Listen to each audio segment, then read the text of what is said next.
Virgo, Sun, Moon, Rising, let's see ano yung energy sa inyo in the next 2 weeks. From the time na mapanood nyo ang reading na to, dahil ito isang timeless reading, anytime na mapanood nyo to, as long as makaka-resonate kayo, this reading is for you.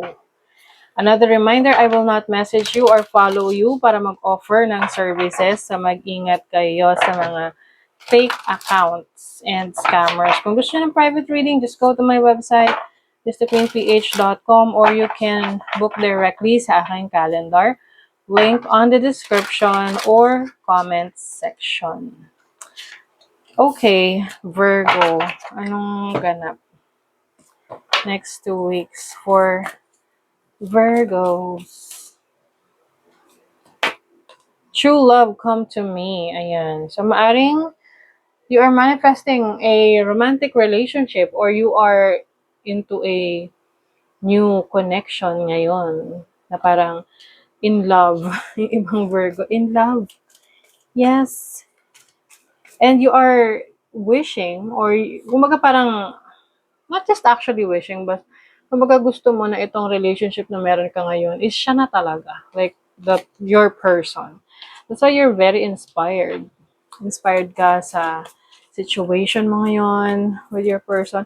I also see this as, pwede rin tong passion mo. Whatever you're passionate about, whether this is business, sa work mo, sa arts, creativity mo, you are pursuing what you really love. Dahil inspired ka. O, diba? Talking about passion. Very passionate ang mga Virgo ngayon.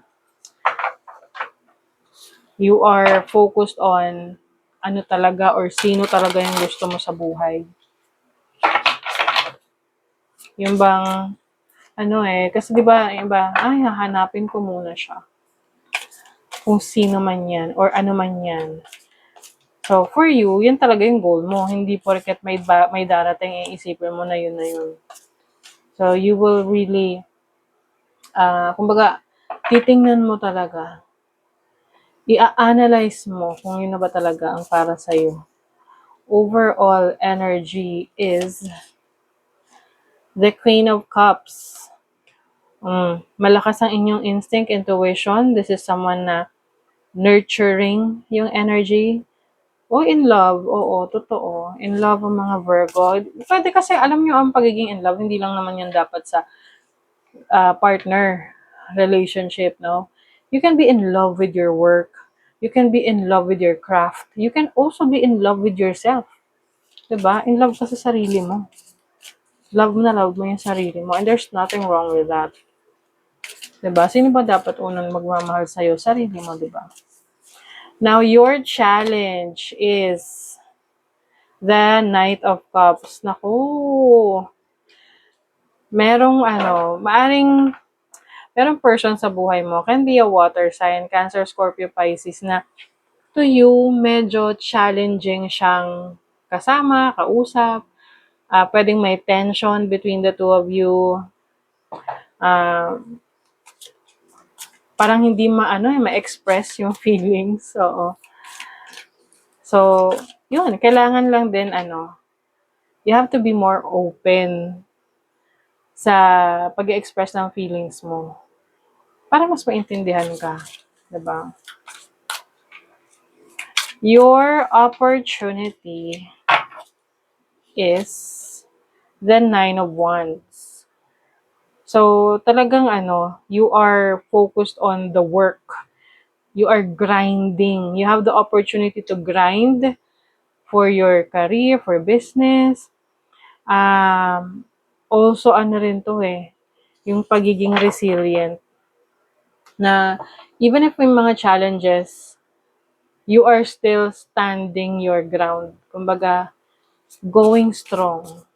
Hindi ka magpapatalo. Like, eto yung, kumbaga, paninindigan mo yung gusto mo.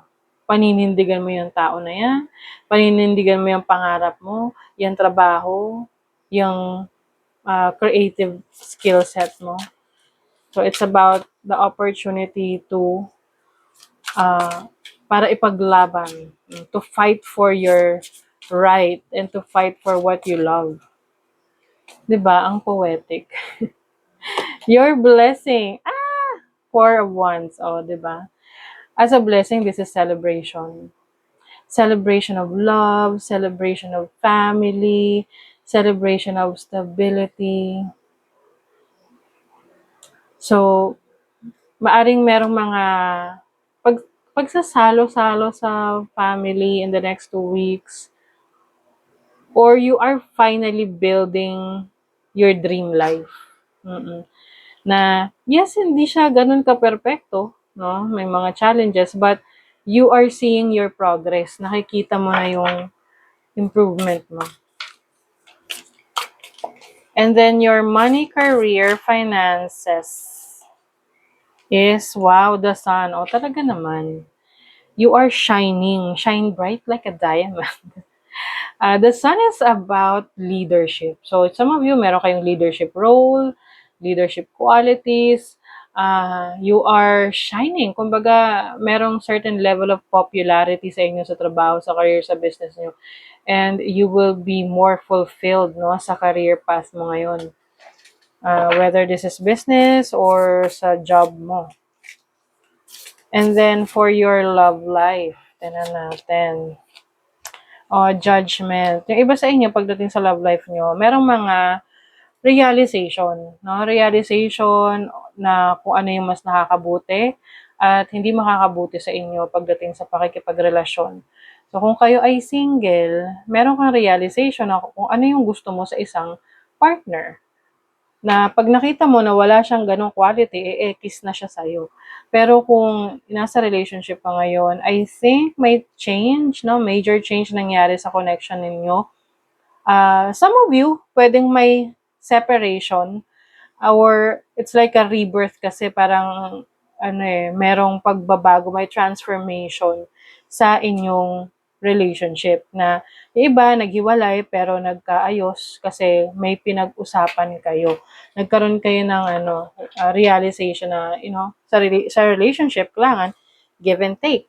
And kung ano yung what works for your relationship will stay. Kung ano yung hindi na nagwo-work for you, it has to leave, no? Kailangang i-let go nyo. Stay in integrity. Yes. So, integrity, ito yung paninindigan, paniniwala mo. Yun yung ipaglalaban mo. You will show who you really are. And I think that's how you will shine. Na sabi nga nila, you will know a person's character kapag walang nakakakita sa kanya. So that's your energy as well na you will stay within your integrity. With integrity. Okay? So that is your reading, Virgo. Thank you so much. See you again.